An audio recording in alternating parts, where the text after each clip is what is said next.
to another edition of my Take 5 Strength Training Series for Beginners. This will be your third installment. So as I mentioned last week, you can take all three of these workouts and turn it into a month-long program. So start with workout 1, perform that, and then go on to workout 2 and workout 3, making sure that you're taking at least a day off in between each workout. You can do this for 4 consecutive weeks.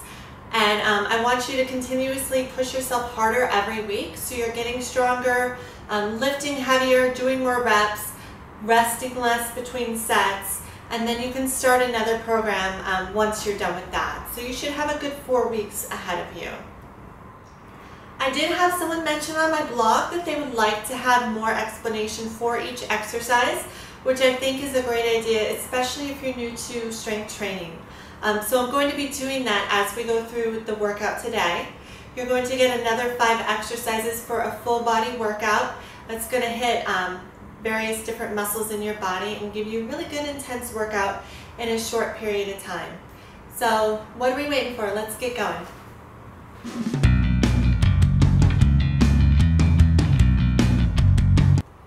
Your first exercise today is a body weight hip thrust. In the first routine, I did assign to you a body weight single leg glute bridge where you elevated your foot, and this time we're going to elevate our shoulders. There's been a lot of talk about different bench heights, and I know you don't always have an option at the gym, and sometimes the standard benches, especially the adjustable ones, are too high. So if your gym hosts aerobic classes and you can sneak in and grab one of the steppers, that works really well. I have this handy self-made box that my husband built me, and it has adjustable tiers. So it's a little bit like a stepper, but not quite. When you're setting up a stepper, you really want the bench to be 10 to 12 inches off the ground. That's ideal. Really, a foot off the ground is perfect. If you don't have that option, I would go for the flat bench rather than the incline because they do tend to be shorter. Now, when you're starting out, you want to be able to hinge up onto the bench, and Brett Contreras has really done a great job at explaining this. Sorry, my bench slides. So you want to place the top of the bench sort of mid-back, kind of right below your shoulder blades. And your feet just in a comfortable position out in front of you. You don't want them together. You don't want them pointing out too far. Just pointing straight ahead, about hip to shoulder width apart. You can cross your arms over or leave them out to the side, however they're comfortable. And then just hinge straight up and lock your glutes out. So here you'll notice that I'm not overarching, coming up on my feet. I'm not coming up on my toes. And I'm really concentrating all of my effort on my glutes. So when I touch my glutes, they feel like they're firing. They feel really, really strong at this point. And I don't feel any pain in my lower back. I don't feel like my hamstrings are doing all the work. I'm really locking up my glutes. Now, when I come back down, you'll notice that my back is just hinging on the side of the bench, and it's staying in the same position.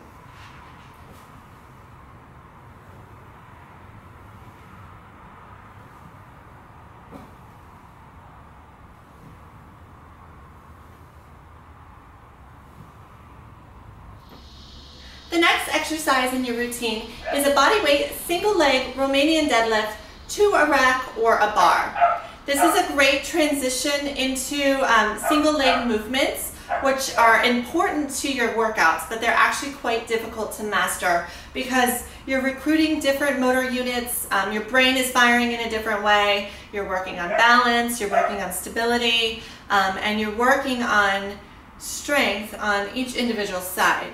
So I like to use this as a leeway into other single leg movements because you do have the working leg going, but you're also providing support in your upper body.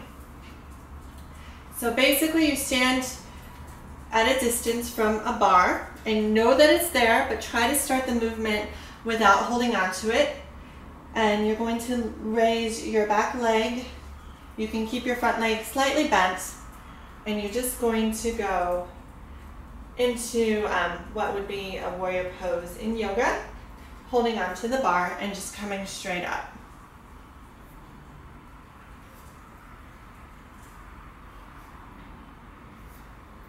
Now the important thing is to focus on keeping your back leg up high enough. A lot of times when people do this movement, they barely raise their back leg. So you want it to come straight out. And you can even point your toe, but you want it to be as straight of a line as you can from your head to your toe.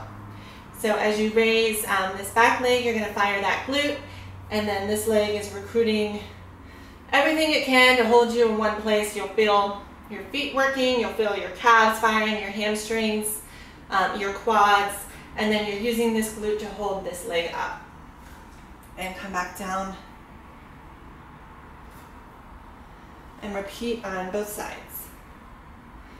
So eventually what you're going to work up to is doing them without holding onto the bar, which hopefully you can do by the end of the month. If not, it's okay. Even if you just get 1 or 2 reps in. And I want you to work on not relying on the bar as much as possible. So just having it there if you start to tip over. Now you're going to move on to a band chest press. At home, I just use a regular workout band with the handles. At the gym, you're welcome to use either a band, or if you have cables, you can certainly do that. So I want you to wrap the band around a stable surface. You're going to kind of climb inside of it. The band should be about mid-back. Walk out. So you create a good tension on the band. You can stand in a split stance if you'd like, if it's more comfortable. So sort of a forward lunge.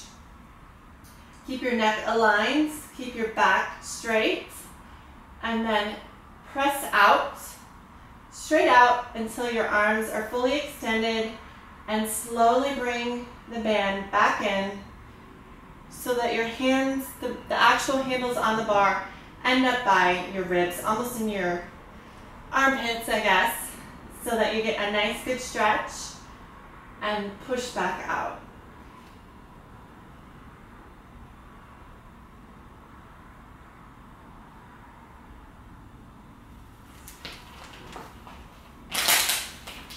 Now, as you are pushing the bands out, I want you to really focus on using your pectoral muscles. So you should feel sort of like you're flexing, like your bodybuilder, and you're sort of flexing your pecs. So rather than just pushing it out with your arms, I want you to really focus on using your upper chest muscles. Now we're moving on to the negative chin-up, and chin-ups and pull-ups are always a really big goal for anyone going to the gym. It doesn't matter if you are brand new to exercise, you've been training forever, if you're a man or a woman, getting that first chin-up or pull-up is like such a huge accomplishment. Anytime I have a client that does that, it's just the biggest celebration in the world. So I want that for you as well. There's different ways of accomplishing this, and a lot of it is just putting in the work. So it's doing chin-ups multiple times a week, as often as you can. If you're doing them every day, kind of take a week off every few weeks just to give your body a rest to recover. And there's different methods you can employ. So the one I'm showing you today is a negative chin-up. One thing that I'm not a huge fan of is the apparatus at the gym that is assisted, where you place your knees or you stand on a bench and you pull up, just because it's not a natural movement. You're going straight up and down. You're not really pulling with the right muscles in your back, and there's better ways to accomplish this. So negative chin-ups. It's always good, I don't know if you can see, but I have a bench beneath me. To start on something that makes it easy for you to boost yourself up onto the bar. So here you can see that I can reach. So if you can find a bench at your gym that allows you to do this, but doesn't get you up too high, it's perfect. And you're just going to kind of jump yourself up there. And once you're in top position, lower yourself down as slowly as you can. So, I didn't really jump, but I'm afraid to hit my head on the ceiling. It's really, really close to my face. So, but you can just boost yourself up there, jump up there.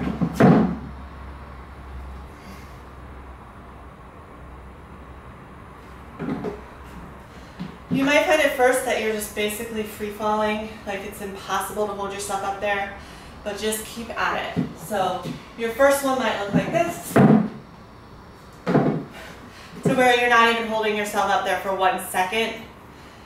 But just know that with each consecutive one, you're getting stronger and stronger, and you're gonna get better and better, and eventually you're gonna email me and be like, Kelly, I nailed it, I got my first chin up. So keep trying. Your last exercise is the pull-up iso hold band walkout. And I learned this from watching Tony Gentlecore on his YouTube channel. And I also did these at Bobby Kelly's gym in Phoenix called Results Only. They become one of my favorite core exercises. It doesn't look like it's doing much, but once you get going, it's really challenging. And the important part is the execution of the exercise. You are going to need a band. For this, I'm just grabbing the band that I use for the chest press. Your gym probably has different sizes of these. And just note that the thicker the band, the heavier it is, so the more tension you're going to get. Then you need something to wrap it around. I'm wrapping it around my rack. Just notice that my rack is thicker, so because of that, it's going to create greater tension on the bar. You can also use a loop band and just tie it on there. I'm not going to demonstrate with that because most of you probably have something that looks like this. So position the band right below your chest and slip your hand through the one that's closest to the bar and just kind of lock your hands together over each handle. Get in a nice athletic stance so it kind of looks like you're riding a horse. And then create some tension on the band, which means that there's not going to be any slack. You want it nice and tight. Press it straight out, and then you're going to walk out slowly and walk back for as far as you can go. And the important part here is on your way back, you don't just want to spring back in and kind of smack into the pole. You want it to be slow and controlled on the way out and on the way back in. So athletic stance, tension on the band, push straight out, my arms are in good strong position, my core is tight. You'll feel it more on the working side than the other side, but it's all working. And then you slowly step out.